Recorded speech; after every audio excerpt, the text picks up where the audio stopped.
घने जंगल में दोपहर का समय है। हवा में पक्षियों की चहचहाट और सूखे पत्तों के गिरने की आवाज के अलावा कुछ भी सुनाई नहीं दे रहा है। वहाँ एक विशाल बरगद का पेड़ है। उस पेड़ के जड़ में से एक बड़ा खोखला हिस्सा है, लेकिन बाहर से देखने पर यह एक साधारण पेड़ जैसा ही दिखता है। उस खोखले हिस्से के अंदर में एक गुप्त दरवाजा है। उस द्वार के अंदर जाने पर जमीन के 10 फीट के नीचे एक अद्भुत घर है। अंदर एसी की ठंडक, महंगे सोफे, एक बड़ा टीवी, एक रेफ्रिजरेटर, एक तरफ लोहे के बक्से खुले हैं जिसमें सोने के गहने, नकद के बंडल बिखरे पड़े हैं। उस घर में चोरों का गिरोह का सरगुना पुष्पा अपना बायां हाथ उठाकर ठुड्डी के नीचे हाथ रखकर गंभीर मुद्रा में बैठा है। पास ही लड्डू नाम का एक और चोर स्नैक्स खा रहा है। पुष्पा ने कहा, देख लड्डू, यह दुनिया नहीं जानती कि मैं कौन हूँ, लेकिन देखो इस जमीन के नीचे हमारा साम्राज्य कितना मजबूत है। लड्डू मुंह भरकर खाते हुए, जंपर में बम्पर। हाँ बॉस, क्या कोई सोच भी सकता है इस पेड़ के नीचे इतना बड़ा घर है, ऊपर जंगल, नीचे हमारा अजूबा। पुष्पा गर्व से हंसते हुए, पुष्पा मतलब नेशनल नहीं बाबू, इंटरनेशनल। झुकेगा नहीं साला। इस शहर में कभी भी चोरी हो, माल यहीं आना चाहिए, किसी को शक तक नहीं होगा। लड्डू ने फिर से कहा, जंपर में बम्पर। लेकिन बॉस, इतने सारे पैसे का हम क्या करेंगे? सब यहाँ ढेरों की शक्ल में पड़ा है। अगर कोई इसे देख ले तो उसकी आंखें फटी की फटी रह जाएगी। पुष्पा अपना कंधा झुकाते हुए, कौन देखेगा? इस जंगल में आने से ही लोग डरते हैं, फिर इस पेड़ के खोखले में घुसकर अंदर आने की हिम्मत किसमें होगी? हम यहाँ के राजा हैं। उसी जंगल में कुछ ही दूर पर रामू और सोमू नाम के 2 लकड़हारे काम कर रहे हैं। रामू बहुत शांत स्वभाव का और भगवान पर भरोसा रखने वाला व्यक्ति है। उसके गले में भगवान का एक छोटा सा लॉकेट भी है। सोमू हमेशा असंतुष्ट रहता है और सिर्फ पैसे के बारे में सोचता है। गर्मी बढ़ने के कारण उन्होंने थोड़ी देर आराम करने का फैसला किया। सोमू पसीना पोंछते हुए, ए रामू, दिन भर ऐसे मेहनत करने के बाद हमें सिर्फ 100 रुपए मिलते हैं। लकड़ियां काट काट कर मेरे हाथों में छाले पड़ गए हैं। क्या हम कभी करोड़पति बनेंगे? ऐसा कहा। रामू पेड़ के नीचे बैठते हुए, सोमू, भगवान ने हमें जो दिया है उसी में हमें संतुष्टि रहना चाहिए। मेहनत से कमाए गए पैसे 1 रुपए की खुशी करोड़ों में नहीं मिलती। सब उस भगवान की दया है। अगर भगवान दया करता तो अब तक हम महलों में होते। देखो वहाँ बरगद का पेड़ कितनी छाया दे रहा है। चलो थोड़ी देर वहाँ पर बैठते हैं। ऐसा कहा। दोनों चलते हुए उस रहस्यमय बरगद के पेड़ के पास पहुंचे। रामू ने पेड़ को देखकर नमस्कार किया, लेकिन सोमू ने पेड़ के खोखले हिस्से में गौर से देखा। रामू, यह खोखला हिस्सा देखो कितना अजीब है। अंदर से कुछ रोशनी दिखाई दे रही है। यह प्राकृतिक रूप से बना छेद नहीं लग रहा है। ऐसा सोनू ने कहा। रामू रोकते हुए, नहीं सोमू, जंगल में ऐसी अजीब चीजें के चक्कर में नहीं पड़नी चाहिए। चलो हम घर चलते हैं। लेकिन सोमू ने बात नहीं मानी और अंदर झांका। उसे नीचे जाने वाली सीढ़ियां दिखाई दी। वो आश्चर्यचकित होकर अंदर चला गया। रामू भी डरते डरते उसके पीछे गया। अंदर जाते ही दोनों की बोलती बंद हो गई। जमीन के नीचे इतना बड़ा एसी घर, टीवी और सफेद सोफे देखकर सोनू की आंखें फटी रह गई। सबसे बढ़कर वहां पड़े सोने और पैसों को ढेरों को देखकर वो पागल सा हो गया। कमरा चोरी के सामान से भरा था। उस वक्त घर में कोई नहीं था। चोर बाहर गए हुए थे।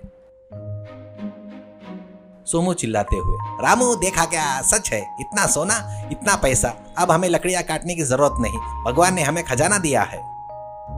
रामू घबराकर, सोमू, यह भगवान का दिया खजाना नहीं, यह चोरी का माल लग रहा है। देखो इन गहने पर नाम लिखे हैं। ये किसी के चोरी का अड्डा है। हमें तुरंत यहाँ से चले जाना चाहिए। सोनू एक कोने में हार उठाकर देखते हुए, चले जाना? अरे पागल हो क्या? जब इतना कुछ मिल रहा है तो कौन छोड़ेगा? मैं ये सारा पैसा ले लूंगा। सोमू रोकते हुए, नहीं सोमू, यह पाप है। अगर हम इसे लेते हैं तो यह मत समझना कि किसी को पता नहीं चलेगा। पाप हमेशा पीछा करता है। अगर तुम्हें अपनी जरूरतें पूरी करनी है तो थोड़ा बहुत ले लो, लेकिन लालच मत करो। यहाँ पर दोबारा आना जोखिम में डालने जैसा है। सोमू ने रामू की बात नहीं सुनी। उसने अपने थैले में नोटों की गड्डियां और सोनू के बिस्किट डाल लिए। रामू ने डरते हुए अपनी जरूरत के हिसाब से बहुत कम मात्रा में धन लिया। चल रामू, अब हमारी चांदी ही चांदी है, सोनू खुशी से कहता है। सोमू सीढ़ियां चढ़कर ऊपर आ गया। रामू मन ही मन भगवान से प्रार्थना करते हुए बाहर निकला। कुछ समय बाद चोर, पुष्पा और लड्डू वापस अपने भूमिगत घर पहुंचे। अंदर आते ही पुष्पा ने ठुड्डी के नीचे हाथ रखा। पुष्पा के साम्राज्य में सब शांत है, ऐसा कहा। लड्डू सोफे पर बैठते हुए, जंपर में बम्पर। बॉस वहाँ देखिए, पैसों की गड्डियाँ कम लग रही है। ऐसा लग रहा है जैसे किसी ने सोने को भी छुआ है। पुष्पा ने तुरंत उग्र रूप धारण कर लिया और अपना कंधा तेजी से उचकाया। क्या कहा? मेरे किले में घुसकर मेरे माल पर हाथ डाला? कौन है वो? इंटरनेशनल पुष्पा का खौफ नहीं है क्या? लड्डू पूरे कमरे की तलाशी लेते हुए, बॉस यहाँ जमीन पर किसी के मिट्टी वाले पैरों के निशान है। ये पक्का उन लकड़हारों के निशान होंगे। पुष्पा गुस्से में कांपते हुए, जो कोई भी हो, अगर पुष्पा की नजर में आ गया तो बचेगा नहीं। मैं उसे खत्म कर दूंगा। मेरे गुप्त घर का राज जानने वाला जिंदा नहीं रहना चाहिए। लड्डू कांपते हुए, अरे जंपर में बम्पर। हाँ बॉस, वो फिर आ सकते हैं, हमें पहरा देना होगा। पुष्पा अपनी दाढ़ी सहलाते हुए, उन्हें आना ही होगा। लालच इंसान को दोबारा यहाँ खींच लाएगा। तब मैं उन्हें अपनी फिल्म दिखाऊंगा। कुछ दिन बीत गए। रामू ने अपने लाए हुए थोड़े से पैसों से अपना पुराना कर्जा चुकता किया और शांति से लकड़ियां काटकर अपना जीवन बिताने लगा। रामू ने उस पेड़ की ओर जाना छोड़ दिया, लेकिन सोमू की स्थिति अलग थी। उसने नए कपड़े खरीदे, विलासित से घूमने लगा, लेकिन उसका लालच और भी बढ़ गया। सोमू रामू के पास आता है। रामू, उस दिन जो पैसे लाए थे ना, वो खत्म होने वाले हैं। चलो फिर से उस पेड़ के पास चलते हैं, वहाँ अभी भी बहुत कुछ है। रामू लकड़ी काटते हुए, सोमू मैंने मना किया था ना, हमारे पास जो है उसी में खुश रहेंगे। अगर उन चोरों ने तुम्हें पकड़ लिया तो वो तुम्हें मार डालेंगे। पैसे से ज्यादा जान कीमती होती है। सोनू मजाक उड़ाते हुए हंसता है। तुम्हें हमेशा इस ईश्वर की भक्ति और डर के अलावा कुछ नहीं पता। मैं जा रहा हूँ, मैं अपनी किस्मत को जरूर आजमाऊंगा। वे चोर हमेशा नहीं रहते हैं, वे बाहर चोरियां करने जाते हैं। रामू मिन्नतें करते हुए, नहीं सोमू, वहाँ मौत का ठिकाना है, मत जाओ। पर सोनू ने एक ना सुनी। पैसे हो तो तभी दुनिया में इज्जत मिलती है, तुम्हारे जैसे व्यक्ति को ये समझ में नहीं आएगा। ऐसा कहकर सोनू अकेला ही उस बरगद के पेड़ की ओर निकल पड़ा। रामू ने आह भरी और अपने काम में लग गया। सोमू चुपके से बरगद के पेड़ के पास पहुंचा। यह सुनिश्चित करने के बाद ही आसपास कोई नहीं है, धीरे से उस खोखले रास्ते में घुस गया। वह अंधेरी सीढ़ियां उतरकर अंडरग्राउंड हाउस में दाखिल हुआ। अंदर एसी की आवाज के अलावा कुछ सुनाई नहीं दे रहा था। सोमू लालच में सोने के बक्से के पास गया। अरे वाह, ये सब मेरा है, इस बार मैं सब कुछ लेकर जाऊंगा। वो अपने थैले में गहने भरने लगा।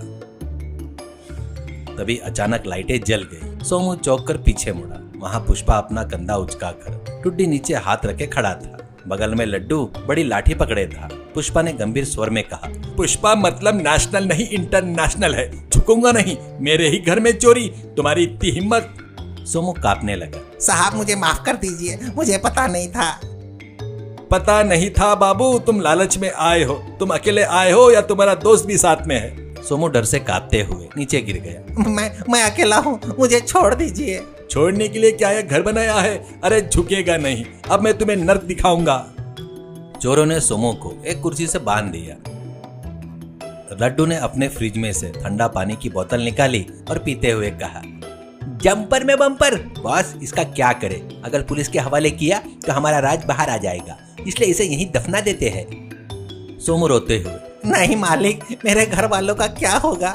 मैंने गलती की है, मुझे रामू की बात मान लेनी चाहिए थी। पुष्पा सोमू के करीब आता है। रामू कौन है? क्या वह भी उस दिन आया था? उसे भी पकड़ना होगा, लेकिन पहले तुम्हारा काम तमाम करूंगा मैं। पुष्पा ने एक चाकू निकाला और सोमू के चेहरे के पास रखा। सोनू ने आंखें बंद करके अपनी गलती को याद करने लगा।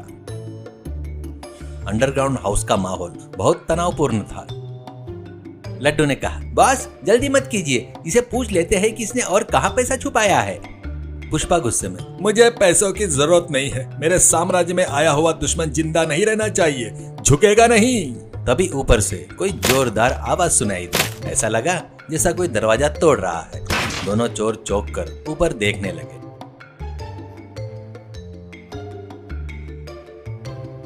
ऊपर से पुलिस बंदूकों के साथ अंदर घुस गई। उसके साथ रामू भी था। रामू को सोमू पर शक हुआ था और उसके पीछे जाने के बाद तुरंत उसने पुलिस को सूचना दी। उन्हें यहाँ पर ले आया। इंस्पेक्टर चिल्लाते हुए, कोई हिलेगा नहीं, तुम सब चारों तरफ से गिर चुके हो। पुष्पा अपने स्टाइल में कंधा उचकाने ही वाला था कि पुलिस की बंदूक देखने पर उसने हाथ ऊपर कर लिए। जंपर में बम्पर, मुझे छोड़ दीजिए सर, मैं तो बस खाने के लिए इसके साथ में था। पुलिस ने पुष्पा और लड्डू को बंदी बना लिया। रामू तेजी से आया और सोमू की रस्सी खोल दी। सोमू ने रामू को पकड़ लिया और रोने लगा। मुझे माफ कर दे रामू, तुम्हारी बात न मानकर मैं लालच में आकर अपनी जान गंवाने ही वाला था। तुम मेरे रक्षक हो। रामू शांति से। सोमू, अब तो समझ गए ना, गलत तरीके से आई दौलत हमेशा मुसीबत ही लाती है। ईश्वर ने तुम्हें बचा लिया है। इंस्पेक्टर रामू के पास आए। रामू, इस खतरनाक चोर गिरोह को पकड़ने में तुम्हारी मदद हम कभी नहीं भूलेंगे। सरकार ने तुम्हारे लिए नकद इनाम की घोषणा की है। ऐसा कहा। कुछ दिनों बाद जंगल में फिर से शांति छा गई। उस अंडरग्राउंड हाउस को पुलिस ने सील कर दिया।